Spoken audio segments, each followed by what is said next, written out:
Do you fancy a unique running experience in the beautiful grounds of Margam Park? Hi everyone, I'm Lewis Bradley, Charity Support Manager here at Swansea Bay Health Charity. We're thrilled to be the charity partner of the Margam 10K event on March the 16th. Here at Swansea Bay Health Charity, we work tirelessly to support our staff and patients across hospitals, including Port Talbot, which you see behind me.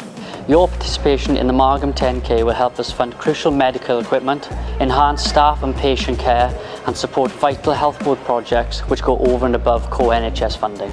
By signing up to either the 5 or 10K, you'll be making a real difference to this year's charities funds. The Morrison Podiatreg General Fund and the Port Talbot District Nurses Fund, both under Swansea Bay Health Charity. So lace up your running shoes and join us for a fantastic day out here in the beautiful grounds of Margam Park. Visit the link below to register and be part of something special. And together we can make a real difference.